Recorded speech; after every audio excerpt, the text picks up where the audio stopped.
This is my system.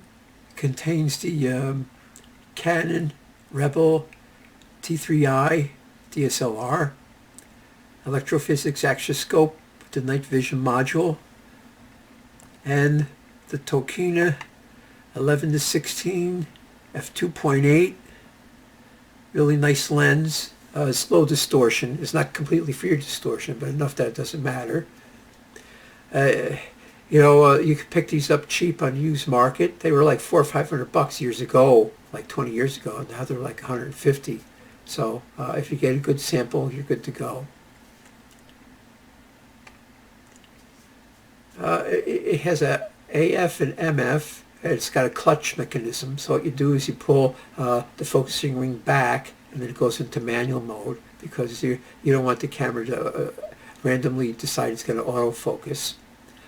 I usually start at 11 millimeters, and then if there's something interesting, I zoom up to 16, and it helps a little bit if you want to zoom up on something.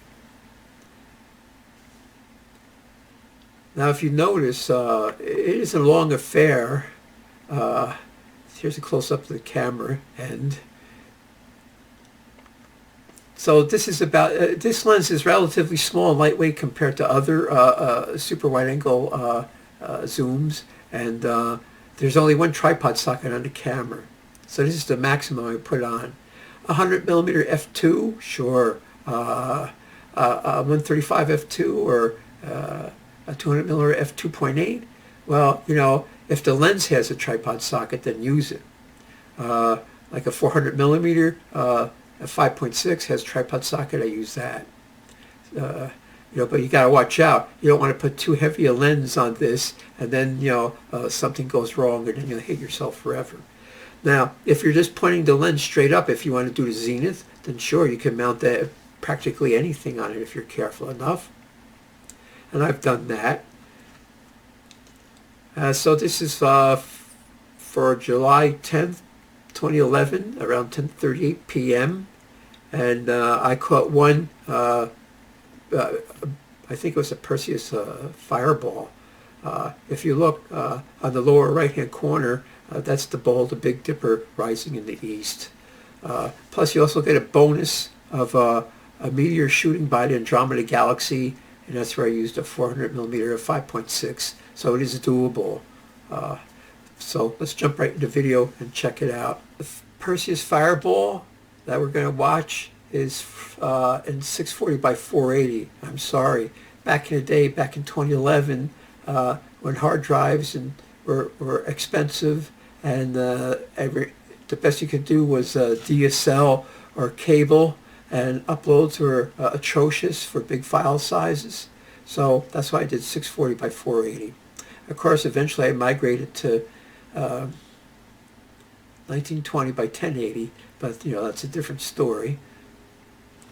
I left this green. This is what it actually looks like. The night vision tube has green phosphor, and this is what it looks like. What can I say? So in the lower right-hand corner, that's the bowl. The Big Dipper is just rising. So I'm sort of pointing due north. And Perseus is below the horizon. Oh, did you see it? That was it. Now, I'm continuing. There's no other events. I think there's one moving dot. But I'm running through the whole 4.5 minutes to let you know what the sky was like in 2011. Nothing. It was late in the evening. You may see some flashes. I think some communities close to me were having their 4th of July celebration. That's what those flashes are from. So there's no Starlink. There's no nothing. I didn't see no big airplanes fly by. There's just one dot. We'll see that as we go through it. But that was it. And in 4.5 minutes, I only saw one meteor, even though the Perseus meteor shower is around this time. And then there are people who say, oh, well, the Earth was bombarded by meteors and asteroids and that destroyed ancient civilizations. I don't know if we have to worry about that.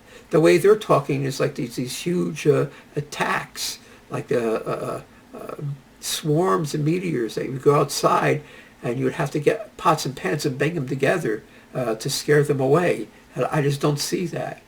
You know, I go out randomly, and sometimes I go out when there are meteor showers, and this is very sensitive equipment. And it'll see anything your eye could see. And it sees nothing. It sees the stars, right? One fireball. And that was a big fireball. Man, I would have liked to have seen that with my eye, but, you know, I turn this thing on and walk away. So in this 4.5 minutes, there is one Perseus meteor, one moving dot, and that was it. As opposed to today, where I could put this camera there, and I could see dozens, if not 100, of transitory phenomena. When we could assume it's Starlink or other satellites, but we don't know for sure. If you get Stellarium, which is a planetarium program, it has settings to display satellites. And it must have a database, and it actually displays them in real time even.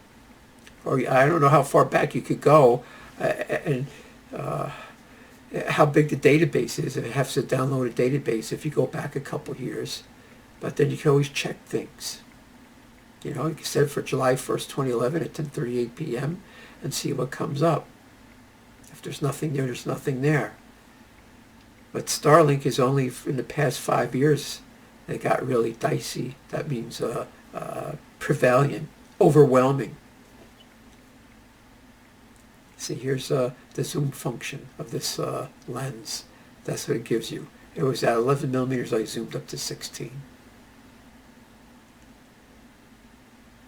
See that tiny little dot just cross center, and it's heading towards the left. It's about 2/3 of the way up or something. And that was it. A meteor and one transient phenomenon. Unidentified transient phenomena.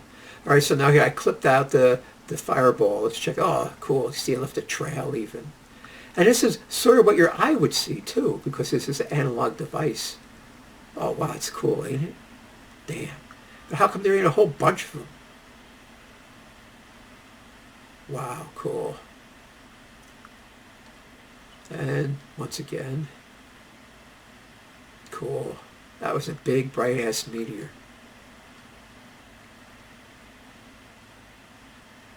Oh, wow. So here's a bonus, a meteor near Andromeda. I used the canon for it at 5.6 with the L lens.